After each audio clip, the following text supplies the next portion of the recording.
Bismillahirrahmanirrahim. Assalamualaikum warahmatullahi wabarakatuh.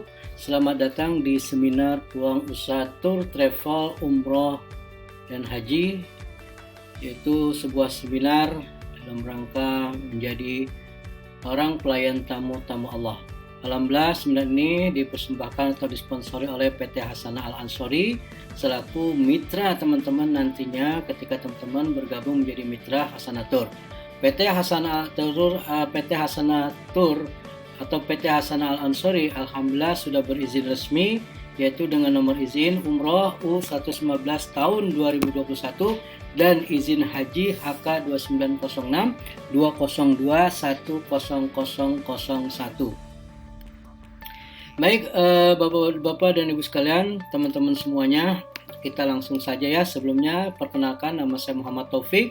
Saya adalah sebagai manajer marketing di Hasanah Tour dan juga sebagai konsultan dan pembimbing umroh dan haji di Hasanah Tour. Langsung saja ke materi pertama, yaitu mungkin nanti teman-teman akan menemukan sebuah pertanyaan dan satu pertanyaan, kok umroh dan haji dibisnisin? Kan ini ibadah umroh, ya kan itu. Kok ibadah umroh dibisnisin, gitu kan gitu. Kan orang mau ibadah.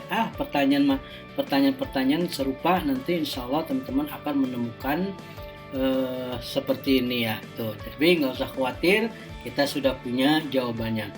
Jadi ketika ada yang bertanya, ya kan, ke teman-teman sekalian, kok umroh dan haji dibisnisin? Kan ini ibadah. Ya, ini jawabannya. Ya, yang pertama, bahwa yang kita bisniskan itu, yang dibisnisin itu adalah komponen perjalanannya. Jadi bukan ibadah umrohnya. Jadi sekali lagi, yang dibisnisin itu adalah komponen perjalanannya, di mana di situ ada tiket pesawat, kemudian ada visa, kemudian ada hotel, konsumsi atau makan ya, di mana jamaah umroh itu dapat makan 3 kali pagi, siang, dan malam. Kemudian juga komponen bus ya, darat, kendaraan darat selama di Mekah dan Madinah serta Jeddah, kemudian handling dan perlengkapan. Nah, itulah yang kita bisniskan. Artinya apa? Di dalam dunia usaha umroh dan haji ini secara tidak langsung kita jualan tiket, kita jualan visa, yang kita jual adalah hotel, yang kita jual adalah bus, kendaraan darat, handling, perlengkapan, dan lain sebagainya. Nah, sementara ibadah umrohnya sendiri atau hajinya itu gratis ya tuh. Dimana kita tahu bahwa aktivitas umroh itu atau rukun umroh itu ada yang namanya niat, kemudian sa'i, tawaf, sa'i, dan tahallul. Itu adalah aktivitas atau kegiatan umroh. Artinya apa? Dalam kegiatan umroh tersebut ya kan, kita tidak membisniskan sama sekali.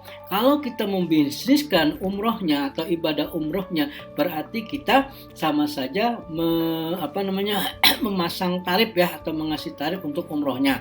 Jadi niat ya kan, nanti Bapak dan Ibu sekalian niat, sekali niat 500.000, kemudian tawaf 1 juta ya, 7 kali keliling Ka'bah, 1 keliling Ka'bah 1 juta, berarti 7 juta 7 keliling. Kemudian sa'i ya, 1 kali balikan 1 juta tarifnya gitu kan, bayarnya 1 juta, 7 kali keliling berarti 7 juta. Kemudian tahallul tarifnya 500.000, sekali tahallul 500.000, totalnya 7 juta kali 2 14 berarti 16 juta. Nah, itu berarti kita membisniskan ibadah umroh atau membisniskan umrohnya itu sendiri. Faktanya, nyatanya selama ini ibadah umroh itu tidak dibisniskan, alias pelaksanaan ibadah umroh dilaksanakan secara gratis ya tuh. Jadi umrohnya niatnya gratis, tawafnya gratis, sa'inya gratis, tahallulnya gratis. Nah, kalau ibadah umrah ditarifin ya berarti semuanya dipungut biaya ya. Dan faktanya lagi, setiap jamaah umrah yang punya waktu, punya tenaga, punya kesempatan, mereka bisa melaksanakan ibadah umrah itu sendiri berkali-kali. Ada yang sampai 3 kali, ada yang sampai 4 kali, bahkan ada yang sampai 5 kali lebih. Artinya apa? Mereka hanya bayar untuk transport atau taksi dari hotel ke mikot. Kenapa? Karena niat itu ya harus dari mikot ya, dari tempat mikot atau tempat niat, entah itu di Bir Ali gitu kan, atau di tempat yang lain sebagainya ya tuh. Nah, artinya apa? Nanti di sini teman-teman sekalian, Bapak dan Ibu sekalian, insya Allah ya, bagi yang menjalankan usaha atau bisnis umroh ini dunia dapat, akhirat pun dapat. Dunia mendapat profit atau keuntungan atau komisi dari jualan tiket, visa, hotel, konsumsi dan lain sebagainya. Sementara akhirat insya Allah akan mendapatkan pahala melayani atau mengurus dan membimbing para jamaah. Insya Allah ini dasar. Oke, selanjutnya, kenapa ya kita menjalankan bisnis umroh haji? Apa alasannya menjalankan bisnis umroh haji? Nah, ini secara pribadi ya, alasan saya dan beberapa teman ya yang sudah bergabung kenapa menjalankan bisnis umroh dan haji.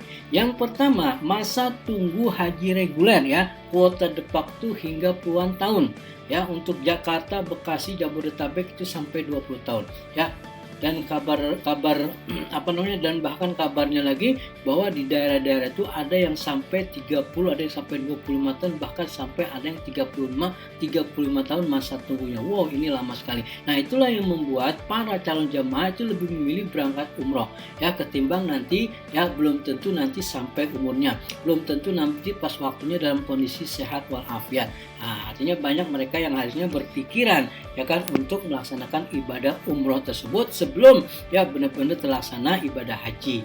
Nah, ini sangat peluang buat kita. Kemudian yang kedua, potensi pasar Indonesia yang mayoritas muslim ya, hampir 85% penduduk Indonesia adalah mayoritas muslim, dan insya Allah sekian persennya paham dengan yang namanya pahala fadilah daripada umroh haji, sehingga ya kan banyak sekali, dan kita selainnya mendengar banyak sekali jamaah Indonesia yang setiap tahun melaksanakan ibadah umroh. Bahkan kabarnya ya, jamaah umroh Indonesia adalah jamaah yang paling banyak di seluruh dunia di antara negara-negara lain yang melaksanakan ibadah umroh. Jadi negara Indonesia termasuk ya jamaah Indonesia termasuk yang jumlahnya paling banyak ya kan melaksanakan ibadah umroh di tanah suci Mekah dan Madinah. Itu yang kedua. Yang ketiga, ketika kita menjalankan bisnis umroh dan haji, insya Allah kita melayani tamu-tamu Allah, dan dipastikan ya kan, 90-95% mereka yang mendaftar umroh ya kan di sebuah travel manapun, itu 95% itu dipastikan mereka ingin melaksanakan ibadah umroh ya, atau ibadah-ibadah yang lainnya di tanah suci Mekah dan Madinah ya kan. Itu artinya apa? Insya Allah ketika bisnis kita ini adalah bisnis melayani tamu-tamu Allah yang akan melaksanakan ibadah. Ya, imbasnya apa? Ketika si jamaah atau calon jamaah kita mendapatkan pahala daripada ibadah yang mereka laksanakan, insya Allah kita pun sebagai agen, sebagai mitra yang membantu, mengurus, melayani, membimbing, membina dan sebagainya pun akan mendapatkan pahala yang sama seperti yang didapatkan oleh calon jamaah kita. Nah, kemudian yang keempat ya, bisnis umroh haji ini, kenapa kita menjalankan bisnis umroh haji? Karena bisnis umroh ini tidak akan ada habisnya atau jenuhnya ya, selama masih ada Masjidil Haram berdiri tegak, Masjid Nabawi berdiri tegak, dan selama istilahnya ada Al-Quran dan hadis masih ada menjelaskan tentang fadilah umroh dan haji, manfaat yang sangat besar daripada ibadah umroh, insya Allah ibadah umroh tidak akan ada jenuhnya, tidak akan ada habisnya. Tuh, makanya jangan heran ya, terutama kebanyakan orang yang terutama mereka yang secara finansial tidak masalah, mereka yang punya biaya cukup, tidak ada masalah dengan keuangan, ada yang mereka yang berangkatnya setiap ya kan setahun sekali, ada yang berangkat umroh 6 bulan sekali, ada yang melaksanakan umroh bahkan sebulan sekali. Kenapa? Kekuatannya luar biasa. Masjidil Haram, Masjid Nabawi, ketika kita pernah melaksanakan sekali aja, kemudian kita tidak melaksanakan ya kan, tidak pergi umroh berbulan-bulan, itu ada kerinduan ya, ada kerinduan ingin berangkat lagi, ada kerinduan ingin menunaikan ibadah umroh kembali, baik sendiri maupun dengan keluarga. Nah, inilah dahsyatnya kenapa kita menjalankan bisnis umroh. Jadi yang pertama ya, saya sekali lagi saya kasih kesimpulan kenapa atau alasan apa menjalankan bisnis umroh haji. Yang pertama, masa tunggu haji reguler hingga puluhan tahun, sehingga membuat orang memilih berangkat umroh dulu sambil menunggu nanti mereka berangkat haji. Ya, terus yang kedua, potensi pasar Indonesia mayoritas muslim. Artinya potensi ini sangat besar sekali. Kenapa? 85% masyarakat Indonesia itu beragama Islam, dan insya Allah mereka itu sangat paham sekali dengan fadilah umroh, dan mereka akan pasti ada keinginan untuk akan berangkat umroh ya, terutama mereka yang tidak ada masalah dengan biaya. Yang ada masalah dengan biaya pun kadang-kadang mereka punya keinginan kuat dengan cara menabung, dengan cara bekerja keras dan sebagainya untuk bisa berangkat umroh. Kemudian yang ketiga, di dalam bisnis umroh ini yang kita layani ya adalah tamu-tamu Allah. Ya kan, tugas kita adalah melayani tamu-tamu Allah. Kerjaan kita adalah mengurus, melayani, membina tamu-tamu Allah. Ya, yang di mana mereka itu 95% itu insya Allah niat mereka daftar umroh itu ingin melaksanakan ibadah umroh dan ibadah-ibadah yang lainnya. Ya, artinya selama mereka mendapatkan pahala, insya Allah kita pun akan mendapatkan pahala yang sama. Nah, kemudian bisnis umroh itu tidak akan ada jenuhnya ya. Kenapa? Mereka yang sudah pernah berangkat umroh itu biasanya ada kerinduan ingin berangkat lagi dan berangkat lagi ya, terutama mereka yang istilahnya tidak ada masalah dengan biaya. Nah, inilah potensi yang luar biasa dari bisnis umroh haji ini ya. Jadi selain insya Allah secara komisi yang lumayan, nanti akan saya jelaskan di slide berikutnya, komisi fee atau profit yang lumayan besar gitu kan, dan begitu juga insya Allah kita akan mendapatkan pahala yang besar karena yang kita urus, yang kita kerjakan adalah melayani tamu-tamu Allah yang akan melaksanakan ibadah umroh dan ibadah lainnya di tanah suci Mekah dan Madinah. Baik teman-teman sekalian, ini adalah slide pertama, kita akan lanjutkan di slide berikutnya. Terima kasih. Assalamualaikum warahmatullahi wabarakatuh.